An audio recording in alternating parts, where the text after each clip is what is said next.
That I'm moving out already. We're just about to hit the road. Yep, lightning fast. We'll start hauling our stuff in right after you're off. My brother-in-law, Michael, and his crew seemed to have it all figured out. As soon as we vacated the family home, they swooped in, making themselves at home like seasoned pros. Did we make the right call letting them take over? When I expressed my doubts to my husband, he just chuckled. Relax, let them enjoy their moment. They'll be knocking on our door soon enough. And true to form, a few months down the line, Michael dialed us up in a frenzy. I couldn't help but chuckle at their misplaced confidence. I'm Mary. Joseph and I crossed paths in college. He was a senior, a year my senior. Back then, that gap felt monumental, and Joseph, with his steadfast demeanor, seemed like the epitome of reliability. As my affection for Joseph blossomed, I mustered the courage to confess my feelings to him. Thankfully, Joseph reciprocated, and we embarked on a journey of love. Even as we navigated post-college life and career beginnings, our bond deepened, becoming indispensable to both of us. It was during our 5th year of working together that Joseph popped the question. Excited as I was, I couldn't shake the nerves about meeting his parents. Joseph, your dad is a successful businessman, right? And your mom comes from a well-off family. Will they approve of someone like me?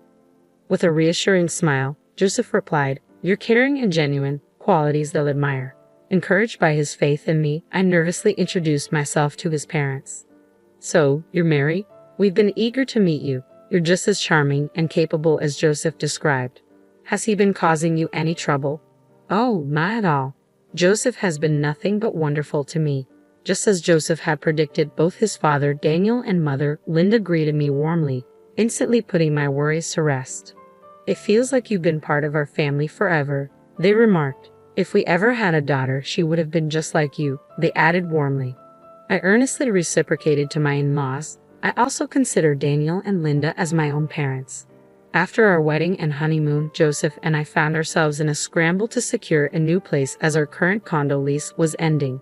That's when my father-in-law made us an unexpected proposition. Actually, I'll be embarking on an overseas trip for a few months starting next month. It's a rather relaxed assignment, so I had planned on taking my wife along for some sightseeing. How about you two stay in our house while we're away and take your time finding a new place? Really? That would be incredibly generous. Given our struggles in finding suitable accommodation, it was an offer too good to pass up. If you don't find a place you like, you're welcome to stay here, my mother-in-law mentioned, her tone tinged with reservation. That would be wonderful. Are you sure it's all right? You're comfortable with this, Mary, living under the same roof with your mother-in-law? Linda, I consider you a mother figure, not just my mother-in-law. Joseph's family residence is quite grand, boasting multiple rooms. Though not originally designed for dual households, its ample space, guest quarters, and 2 bathrooms made cohabitation comfortable. While there's only one kitchen, sharing meal duties with my mother-in-law proved more enjoyable than cooking solely for 2. Our rapport with my in-laws made the arrangement seamless. Gratefully accepting their offer, we embarked on this new chapter of our lives in Joseph's family abode. After our move, they threw a housewarming bash, extending invitations to all our relatives. You're the star of the show. Just relax and enjoy, my mother-in-law assured me. Yet I found equal delight in catching up with relatives I rarely had the chance to see. Joseph, you've truly found a gem, our relatives would remark each time my mother-in-law and I exchanged smiles. But then, a realization dawned on me. Joseph's elder brother was conspicuously absent. Joseph, the second son, had an older sibling named Michael, just 2 years his senior. While most of the relatives showed up, Michael and his wife were notably missing. Daniel, where are Michael and his wife today? I inquired of my father-in-law. His expression grew somber as he replied, They're fine, don't worry. Detecting my confusion, my mother-in-law stepped in to provide clarification. Michael used to be a regular at these gatherings, but ever since he married Jessica, he's kept his distance. Joseph had hinted to me before about his mother's partiality towards her eldest son, and it seemed Jessica's presence was not well received by her. On that particular day, Michael and his wife were no-shows. Joseph and I sent a housewarming card to their residence. A few days later, I received an unexpected call from Michael. Is Joseph available? His tone was terse. Oh, Michael, Joseph is at work right now. Can I take a message? You're Joseph's wife, right? Mary? Yes, it's been some time. What can I do for you? So, you're staying in the family home, huh? This is a change of address notice. We've moved to my parents' place. Really? Yeah, Daniel and the others suggested it, so we're graciously taking them up on it. When I heard about your housewarming, I couldn't believe you had the audacity to use my parents' home, but to actually live there. That's quite bold. It was evident that Michael harbored resentment towards our living arrangement at his parents' house. Phone conversations aren't enough. I'm dropping by this weekend for a face-to-face chat. Dad will be away on business next weekend. I don't care about Dad. I need to have a conversation with you and Joseph. Well, Joseph might have work commitments too. Seriously, then you'll do. And so, the following weekend, Michael paid us a visit. My mother-in-law appeared overjoyed to have her son home after such a long absence. Mom, you're here too. Of course, darling, of course. I've been looking forward to catching up with you, Michael. I'll be heading to Dad's next week, so I'm glad we could squeeze in some time together. Ah, right, I heard Dad landed a job overseas. Michael responded, his tone lacking enthusiasm, and he shot me a cold look. Since you've got the eldest son here, how about brewing some coffee? Oops, my bad. I apologize, hurrying to prepare the coffee, but Michael sneered. Just coffee. No snacks. You really don't get it. Usually you serve up some sweets too. Apologies, I mumbled as I dashed to fetch some snacks, but Michael halted me. You're not planning on bringing out store-bought snacks, are you? Grab a cake from that place downtown. Remember that for next time. My mother-in-law appeared content with her eldest son's visit and offered no assistance. Mary, could you go pick some up? Michael has always had a soft spot for their cakes. It seemed my mother-in-law wasn't exactly on my side in this matter either. All right, I sighed, gearing up for a trip to the store, only to have Michael add another dinner demand. Whip me up a hamburger steak, and I want demi-glace sauce. Homemade, none of that store-bought stuff. You're sticking around for dinner too. Any qualms? It's your duty as my brother's wife to entertain me. Off I went to the store and straight into meal prep. Despite his claim of wanting to chat, there was no time for conversation amidst Michael's culinary preferences. Just when I thought we could finally engage in some dialogue over dinner, Michael threw a curveball. Why are there 3 plates? Because Linda will be joining us, right? If Mom's here, it's only natural she eats too. The odd one out is you. Odd one out? Yeah, I'd like to have a quiet meal with Mom. There's no seat for you. You can't be serious. After having me slave over dinner, Michael promptly ejected me from the house. I ended up dining solo outside, returning when I assumed the coast was clear. Shouldn't we talk now? I tentatively broached the subject with Michael, who brushed it off, claiming conversation was unnecessary at the moment. What do you mean? I asked incredulously. Jessica and I have decided to take up residence here. You and Joseph will need to find another place to live. But we've already settled in. Isn't it more reasonable for me as the eldest son to stay? Mother-in-law's expression was remorseful as she addressed me. Mary, I'm sorry, but Michael appears to be finally embracing his role as the eldest son. It would bring me peace of mind if he remained here. Upon hearing his mother's words, Michael smirked triumphantly. See, even Mom agrees with me. So pack up your things and vacate the premises. With that, Michael departed in high spirits. Caught off guard, I found myself alone in the bathroom when Joseph returned home from work. What's the matter, Mary? I recounted Michael's ultimatum to Joseph. Michael said that, I can't believe he would treat you like this.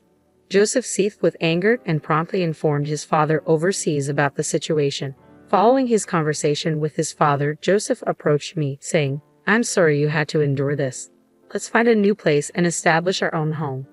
Empowered by Joseph's support, I began packing our belongings. Just as we were preparing to depart, Michael phoned. Are you finished moving out? We're about to head out. Yes, we're all set. We'll be bringing our belongings over shortly. With that, we departed, leaving Michael and his family to move in as if they owned the place.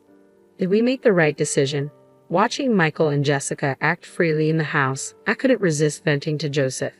Don't stress about it. Let them have their way. They'll be the ones facing the consequences down the line. And true to Joseph's prediction, a few months later, Michael called us in a panic. Hey, Dad and Mom just reached out to me. They're on their way back from the airport. What's happening? Isn't it obvious? Their overseas assignment is finished, so they're returning home. I thought they'd be staying there longer. I hadn't heard anything about their return. I thought this house was passed down to us. Our plan was to live together once they returned. You were aware of that when you pushed us out to live here, weren't you? Jessica would never agree to cohabitate with them, but their belongings are still here, right? Where did you think they'd reside upon their return? Michael grew defensive. I assumed they left behind what they didn't need. You sold it. You sold their belongings. Yeah, Jessica suggested we make some money if it wasn't necessary. My in-laws had left behind valuable possessions like jewelry and watches. Selling those items would amount to a significant sum of money. So what happened to the money? I inquired. It's gone.